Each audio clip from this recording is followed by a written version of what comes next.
that confronts someone when they look at the economy. But if I put these glasses on, all of a sudden I can start to see shapes and understand what's out there in front of me. I can see whether or not you're a woman or a man, and whether or not your hair is blonde or brunette or whatever, right? Economics is like a set of eyeglasses. When I put it on, it brings the world into sharp relief. And so economics is a set of this framework of a pure theory and applied theory enables me to understand the world. And so what we do is we engage in using empirical information to illustrate, okay, our understandings of the world from our theories, or what it's going to do is it's going to allow us to interpret the world around us, okay? And we do this in the form of narrative histories. We do it in the form of statistical analysis, descriptive statistics. We do it in forms of simulations in labs, or we can do it in terms of experimentation.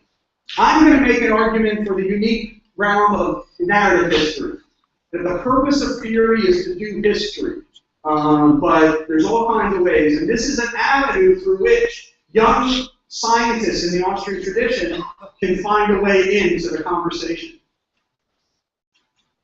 How to think about this analytically. So the rows, okay, the rows here are the problem situation that actors find themselves in. So in the lecture earlier this morning, Shackle and whatnot was mentioned. There's methodological views associated with that, but one of the reasons why Shackle, who's a student of Hayek, wrote his doctoral dissertation with Hayek, why Shackle is a unique individual in this is because he emphasized the problem situation that economic actors face in making decisions. Mises, in the first 100 pages of Human Action, lays this out as well. That what does it mean to be an actor as opposed to a robot? Neoclassical models are closed-end models and single-exit theorems. Closed-end, single-exit. And as a result, we're not dealing with human beings. We're dealing with robots. That's a decision as if a robot was making it. Right? So, but Mises says that's not real choice. That's not human action. Right? Right? Homo agens is different from human actor. Okay? So the automaton. So we don't want to have a theory of automatons, but so what we're going to do is we're going to put people in different kind of problem situations. They're going to be simple problem situations in which all the desired outcomes are known and given, and the means available to them to achieve those known and given outcomes, or ends, are in fact already provided for them. So then it's just a matter of decision calculus. Or we're going to put them where the ends are in fact something that we discover in the process of our decision making. Because we live in a world of uncertainty and the passage of time. And so we're going to be in a complex problem situation. The columns represent whether or not you think that this interaction of individuals is going to generate social order or social chaos. Okay? Social order or social chaos.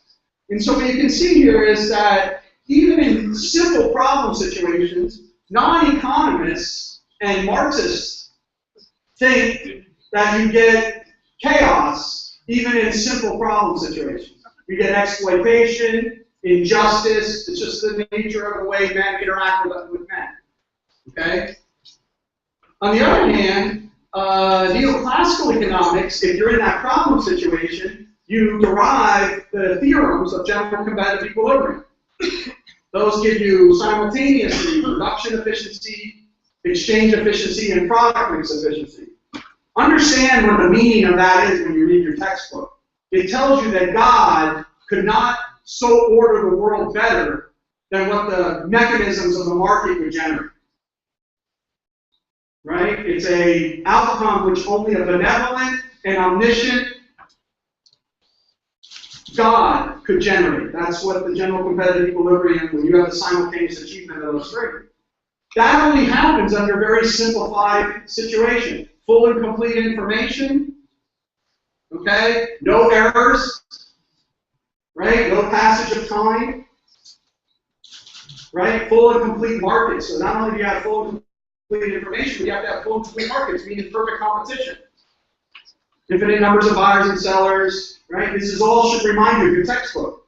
Now go diagonally across, and then you'll understand, where market failure theory comes from in Keynesian economics. Because in a world of complexity, right, as Keynes says, ensnared in the dark forces of time and ignorance, all right, you are going to end up with the market unable to generate social order, needing the deus machina, the government, to step in to fix things.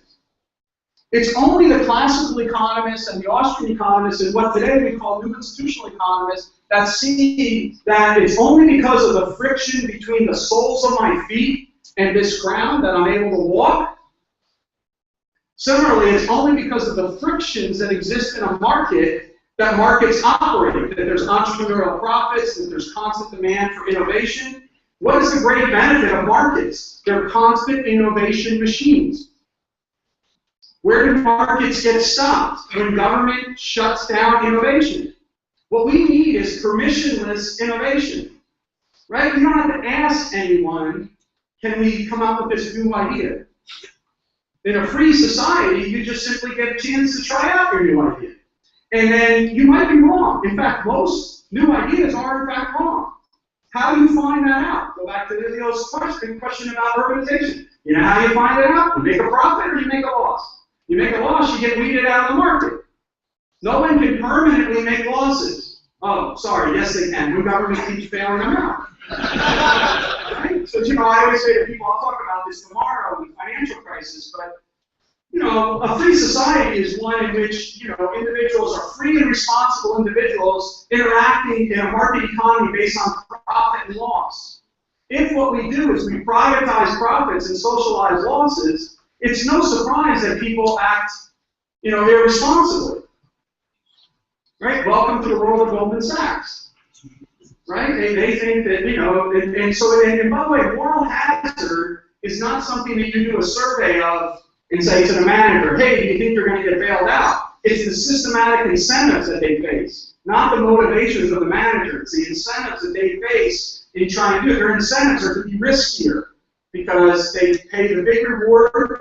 One of the things I always tell my students is imagine if I said to you, hey, let's go to Vegas this weekend, and I'll cover all your bets. And if you win, you get to keep the profits. If you lose, I'll cover your bet for you. Now, how are you going to bet? They're not going to go to the slot machine. Right? They're going to the craps table and they're laying it all down. Right? It's not that they're motivated to be risky-taking. They are incentivized to be risky-taking. That's the whole point. Okay? So why is it that we can generate order out of complex problem situations? Well, it's because institutions arise, like private property, free pricing, and profit and loss accounting, that enable us to see through the dark forces of time and ignorance and plan our activities at the individual and entrepreneurial level. Okay, not at the societal level. This is the point about Mises's monetary calculation, which is the most brilliant insight in modern economics, in my opinion. Okay, is that Mises explained how calculation is essential to coordinating the division of labor.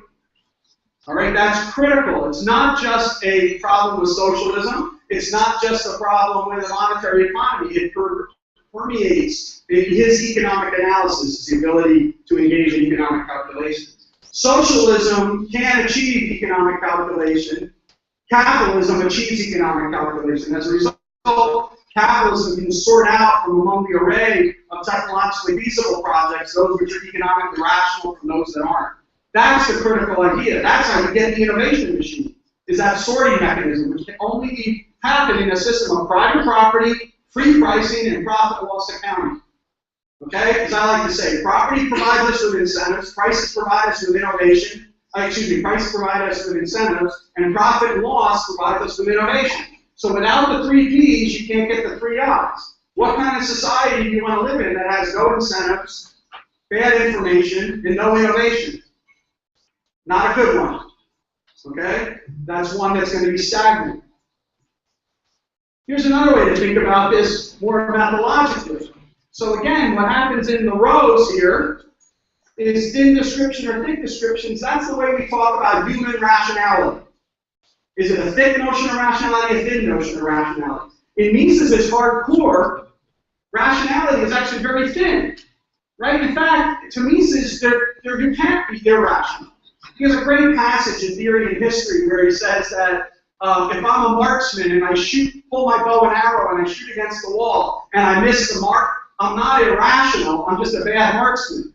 That's true of economic actors all the time. When I'm an entrepreneur and I decide to go into the business of making ties, but I, went to college in the 1980s, and so what was in at that time was thin leather black ties. Think about an old movie on, MTV or something. All right, and the Kinks or whatever, and they wore very thin leather black ties. And so then I say, I'm going to go to the tie business, and I produce thin black leather ties, and of course no one buys them by 1985, unless they're going to go to a Halloween party or something. So I'm trying to sell them, so I lose money. Should have had a V8, right? Should have done something else with my money. That doesn't mean I'm irrational. It means I was wrong. And what happens is the market teaches me that I was wrong, and I readjust my behavior. All right, so in the necessity and imposition, rationality is a very thin position. I want to try to substitute less satisfactory states of affairs with more satisfactory states of affairs. That's it. But the way in which I try to engage in that activity is going to be dependent on the institutional environment in which I find myself. And so I have thin description, thick description, okay? And then what I have is clean empirical techniques, that's like econometrics.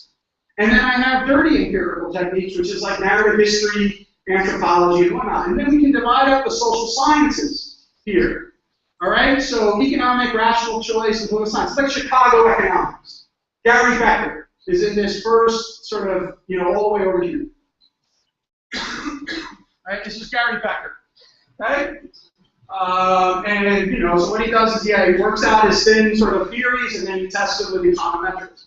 And then, sort of this is like Clifford Geertz, or anthropologists, or, the people your mom talks to, right? Traditional anthropology, sociology, history, this is the sort of document over here. They have a very, they tend to talk about thick description, and they do, kind of dirty. They dig in the ground. That's what I mean by dirty, literally, digging, This is the worst form, but this is what dominates the social sciences. So get ready, I'm going to say something dogmatic. This is complete crap. And this is what most people do. This is macroeconomics. This is what's really bad, right? It's the worst form of this is actually in political sociology, where on the right-hand side of the equation. Oh, sorry, I'll stay on the mic. So on the right-hand side of the equation, it goes for a page and a half. Right? It's terrible. You can get a high hard square by just putting everything in it. That's what I mean by a kitchen sink. So where do the Austrians lie? Again, right in here. All right? The purpose of theory. Yeah, I won't bring it. I'm sorry. I'm not a very good guest. Sorry. I don't follow the rules. Anyway, the Austrians over here are trying to examine, they challenge all of the existing sort of ways social sciences are done. Purpose of theory is to do history. So let's do Austrian economics very quickly here, because a lot of it was already talked about, but you did the prehistory of the Austrians. I'm going to pick up from Menger and von Badrich and go through this really quickly. I apologize for the speed at which I'm going to do this. By the way, up till now I've been very slow. But you can get the PowerPoints from the Mises Institute. But the history of the tradition, and I'm not going to waste a lot of time on going over this because a lot of you know this, and I want to encourage you to study it. But I want to get to the more exciting things that are going on today. So before time for question and answer. But does anyone know who that is in that picture there? He's an extremely important figure in the history of Austrian economics, yeah. You know who it is? No, you were just stretching? It's Otto Neurath. Otto Neurath is the Antichrist to the Austrians, right? He was a positivist, he's a socialist. He was in von Badrich's seminar, and so Mises hates him because he was a pain in the ass in the seminar. And he becomes Hayek's sort of foil. Why is it that Hayek would write the counter-revolution of science? He's a believer in the unity of science project. The idea that the natural sciences and the social sciences be unified, and that once they're unified, the answer will be socialism. All right? So it's very important to understand the history of that context because he's the foil against that. But Vienna was this fascinating intellectual environment, amazing intellectual environment in the turn of the century. And so in that you have Menger, Bobrovich, and Wieser, the founders of the Austrian school. They give rise to Schumpeter and Mises, who are the students. Schumpeter goes in one direction, Mises goes in another direction. There's another character in that group named Hans Meyer, who never gets mentioned because Hans Meyer kind of had a very promising beginning, but then he sort of sold out to the Nazis, so then the Austrians don't like to talk about him. The Mises Kreis, the Mises Circle, formed in Vienna, and you got to understand academic life or scholarly life in Vienna at this time was built around these circles. So everyone had circles, and Mises, as Jacob Weiner and Henry Simon said later on, if you judge an economist by the contributions of their students, Mises has to be considered the greatest economist that ever lived. Because his students include not just Hayek, but Fritz Machlup, Oscar Morgenstern, Gottfried Haberler, Alfred Schutz, who was one of the main figures in the development of sociology. So what Mises generated out in the 1920s during the interwar period is an amazing outgrowth of scholarly activity. All right, the Vienna Circle, that's part of Neurath's thing in mathematical economics. And so you get the two twin enemies of Austrian economics emerge in Austria. Positivism and formalism. So again, I said same players, different rules, different games. That's one takeaway. Second takeaway, the 20th century is a giant mistake because of the alliance between statism and scientism. And does this have a beam? It does. And that's his fault. Even though you don't know who he is, he was one of the guys who perpetrated that. Okay? Okay. So this is where Austrian economics starts to take off in the 1920s. Menger is an amazing contributor to economics, one of the founders of the Marxist Revolution. Von Bobrovich is considered the greatest economist. By the way, let me make sure that you understand this. He's considered the greatest neoclassical economist of his generation.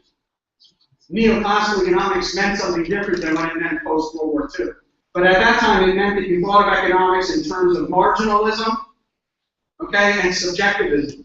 And von Bobrovich's book, Capital and Interest, is considered the greatest book. More than Marshall, by the way, even. In fact, Samuelson wrote an article once on who would have won the Nobel Prize had the Nobel Prize been established when the other Nobel Prizes in the sciences were established. And he lists as the very first economist that would have won the Nobel Prize would have been von Bobrovich. Okay, just given the stature of him at the time.